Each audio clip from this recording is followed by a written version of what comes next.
നമസ്കാരം. പിണറായി വിജയൻ്റെ നേതൃത്വത്തിൽ ഇടതുമുന്നണി 10 വർഷം തുടർച്ചയായി ഭരിച്ചതുകൊണ്ട് തന്നെ ഒരുമാതിരിപ്പെട്ട എല്ലാ വിഷയങ്ങളിലും അവർക്ക് ശക്തമായ ഒരു നിലപാടുണ്ടായിരുന്നു. ആ നിലപാടിന് വിരുദ്ധമായ നിലപാട് ഇപ്പോൾ പ്രതിപക്ഷത്തിരുന്നു കൊണ്ട് എടുക്കേണ്ടി വരുന്നു. ആ നിലപാടുകളൊക്കെ കൃത്യമായി രേഖപ്പെടുത്തപ്പെട്ടതുകൊണ്ട്, അത് വിമർശിക്കപ്പെട്ടതുകൊണ്ട് വളരെ എളുപ്പത്തിൽ മുഖ്യമന്ത്രിക്കും മന്ത്രിമാർക്കും ഇവരുടെ ഇരട്ടത്താപ്പ് ചൂണ്ടിക്കാട്ടി അത് പൊളിച്ചെടുക്കാൻ കഴിയും. ഈ വരുന്ന 5 വർഷം കേരളത്തിലെ പ്രതിപക്ഷം നേരിടുന്ന ഏറ്റവും വലിയ വെല്ലുവിളിയാണിത്. ഫലപ്രദമായ വിഷയം മനസ്സിലാക്കാനോ അത് അവതരിപ്പിച്ച് കയ്യടി നേടാനോ ശേഷിയില്ലാത്തതുകൊണ്ട് പിണറായി വിജയൻ എന്ന പ്രതിപക്ഷ നേതാവ് നിരന്തരം പരാജയപ്പെടുന്നു. ഒരു വശത്തെ താൻ ചെയ്യുന്ന പ്രവർത്തിയുടെ ഫലം താൻ അനുഭവിക്കണം എന്ന പാരമ്പര്യവും, ഫലപ്രദമായ ഒരു വിഷയം മനസ്സിലാക്കി അത് അവതരിപ്പിക്കാൻ പിണറായിക്ക് പ്രായാധിക്യത്താൽ കഴിയാത്തതും വിനയാകുമ്പോൾ, മറുവശത്ത് വീഴ്ചകളെ പോലും വല്ലഭന് പുല്ലും ആയുധം എന്ന നിലയിൽ കൈകാര്യം ചെയ്ത് കയ്യടിയും വിജയവും നേടാനുള്ള വി ഡി സതീശിൻ്റെ മിടുക്കും നിൽക്കുമ്പോൾ പ്രതിപക്ഷം അക്ഷരാർത്ഥത്തിൽ വീണു പോവുകയാണ്. വി ഡി സതീശിന് മുമ്പിൽ എണീറ്റ് നിൽക്കാൻ പോലും കഴിയാത്ത വിധത്തിൽ പിണറായി വിജയൻ എന്ന പ്രതിപക്ഷ നേതാവ് കിതയ്ക്കുന്നു. UDF സർക്കാരിൻ്റെ മദ്യനയവുമായി ബന്ധപ്പെട്ട വിഷയത്തിൽ ഇന്നലെ സഭയിൽ സംഭവിച്ചത് മാത്രം പരിശോധിക്കുക. വീര്യം കുറഞ്ഞ മദ്യം വിൽക്കാനുള്ള ശ്രമം ഇവിടെ യുവാക്കളെയും സ്ത്രീകളെയും വരെ മദ്യത്തിന് അടിമയാക്കുമെന്നും അഴിമതിയാണ് എന്നുമൊക്കെ പറഞ്ഞായിരുന്നു പ്രതിപക്ഷത്തിന്റെ പ്രസംഗം. ഈ ആരോപണത്തിന് മുനയൊടിക്കാൻ വി ഡി സതീശൻ തന്നെ രംഗപ്രവേശം ചെയ്യുന്നു. സതീശൻ തൻ്റെ സ്വതസിദ്ധമായ ക്ലാരിറ്റിയിൽ, കൃത്യതയിൽ, വ്യക്തതയിൽ, ആരെയും പിടിച്ചു നിർത്തുന്ന വാക്ചാതുരിയിൽ വിഷയം കീറിമുറിച്ച് പ്രതിപക്ഷത്തെ കശക്കേറിയുകയാണ്.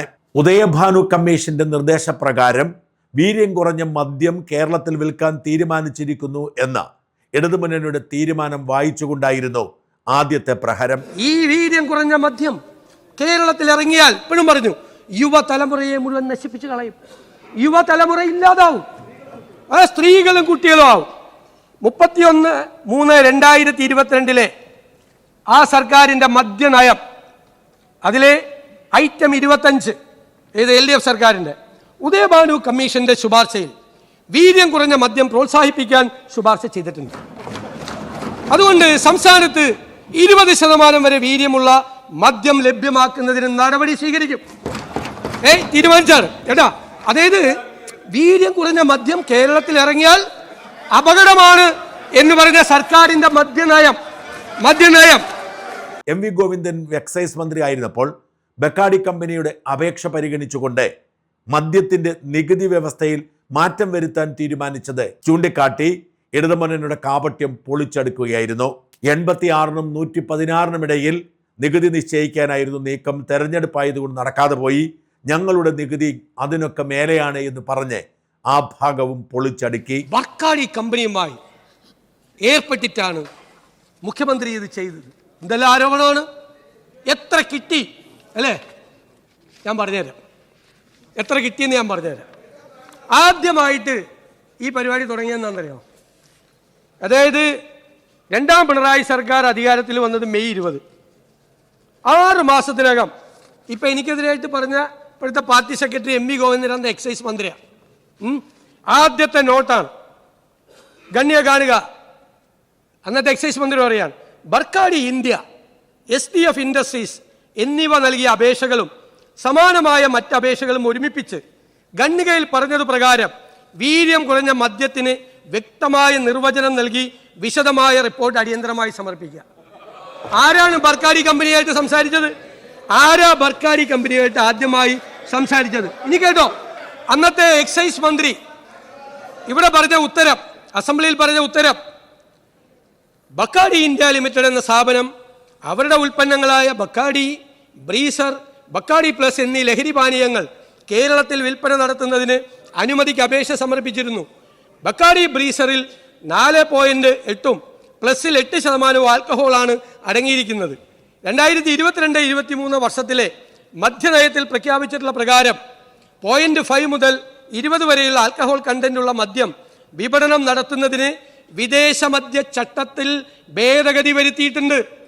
ഫോറിൻ ലിക്കർ റൂൾസിൽ അമെൻമെന്റ് നടത്തി. ഫോറിൻ ലിക്കർ റൂൾസിൽ ചട്ടത്തിൽ അമെൻമെന്റ് നടത്തി. അത് കഴിഞ്ഞിട്ട് ബക്കാഡി ചോദിച്ചു, അത് ബിയറിനും വൈനിനും ഇടയ്ക്കുള്ള ഒരു സംഭവം വേണമെന്ന്. അപ്പോൾ ബിയറിൻ്റെ ടാക്സ് എന്ന് പറയുന്നത് 116 വൈനിൻ്റേത് 86%. ഇതിൻ്റെ ഇടയിലൊരു ടാക്സ്, അതിൻ്റെ കൊടുത്തില്ല. നടപടിക്രമങ്ങളെല്ലാം പൂർത്തിയാക്കി. അല്ല കേക്ക്, ഞാൻ പറഞ്ഞില്ലല്ലോ, കൊടുത്തെന്ന് ഞാൻ പറഞ്ഞില്ലല്ലോ. എല്ലാമായി അതിൻ്റെ നടപടിക്രമങ്ങൾ ഫയലായി. ഇലക്ഷൻ ആയതുകൊണ്ടാണ് കൊടുക്കാറുള്ളത്. അവിടെയും നിർത്തിയില്ല സതീശൻ. 2018-19 വർഷത്തിൽ തോമസ് ഐസക് ധനമന്ത്രിയായിരുന്നപ്പോൾ വിദേശ നിർമ്മിത വിദേശ മദ്യത്തിന്റെ നികുതിക്ക് ഇളവ് വരുത്തിയതിന്റെ വിശദാംശങ്ങൾ പറഞ്ഞുകൊണ്ട് ചോദിച്ചു.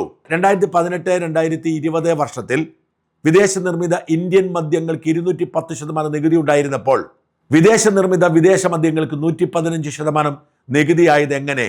2022-23 വർഷത്തിൽ 250% ഇന്ത്യൻ നിർമ്മിത വിദേശ മദ്യങ്ങൾക്ക് നികുതി ഉണ്ടായിരുന്നപ്പോൾ വിദേശ നിർമ്മിത വിദേശ മദ്യങ്ങൾക്ക് 115% നികുതി ആയത് എങ്ങനെ എന്ന് ചോദിച്ചിട്ട് സതീശൻ ചോദിച്ചു, എന്താണ് ശിവാശ്രീകളിൽ നിന്നും ജോണി വാക്കറിൽ നിന്നും കാശ് വാങ്ങിയാണോ ഇത് ചെയ്തതെന്ന്? നമ്മുടെ ബഹുമാനപ്പെട്ട മുൻ ധനകാര്യമന്ത്രി, ഇപ്പോഴത്തെ അല്ല, അതിനേക്കാൾ മുമ്പുള്ള ധനകാര്യമന്ത്രി 2018-19 ഒരു ടാക്സ് അവതരിപ്പിച്ചു.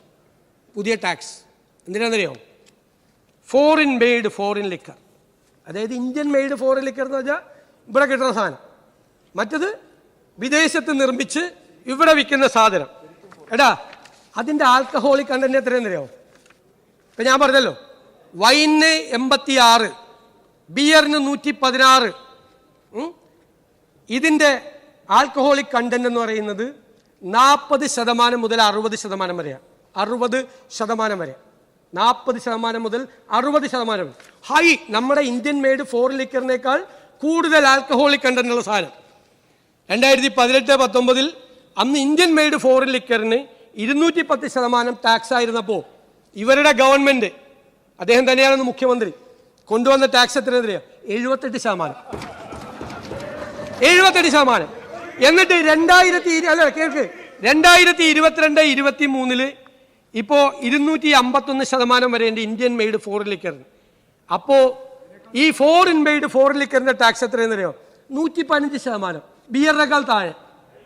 അപ്പൊ ഞാൻ ചോദിക്കണത്, ജോണി വാക്കറിന്റെ നിന്നും ശിവാശ്രീകളുടെ നിന്നും കൈ നീട്ടി വാങ്ങിച്ചിട്ടാണോ ഈ 78 കൊടുത്തത്? ആണോ? അതാണ് ചോദ്യം. ജോണി വാക്കറിന്റെ നിന്നും ശിവാസ് റീഗലിന്റെ നിന്നും കൈ നീട്ടി വാങ്ങിച്ചിട്ടാണോ 78%, 60% വരെ ആൽക്കഹോളിക് കണ്ടന്റ് ഉള്ള സാധനം മേടിച്ചത്? ഇതോടെ അക്ഷരാർത്ഥത്തിൽ പ്രതിപക്ഷത്തിന്റെ കിളി പറക്കുകയായിരുന്നു. ഭരണപക്ഷ ബെഞ്ചിൽ നിലയ്ക്കാത്ത കൈയടി. അടുത്ത ഊഴം തന്റെ പാർട്ടിക്കുള്ളിലെ തന്നെ തിരുത്താൻ ശ്രമിക്കുന്ന വിമതന്മാരുടെ വായടപ്പിക്കാനുള്ള നീക്കമായിരുന്നു.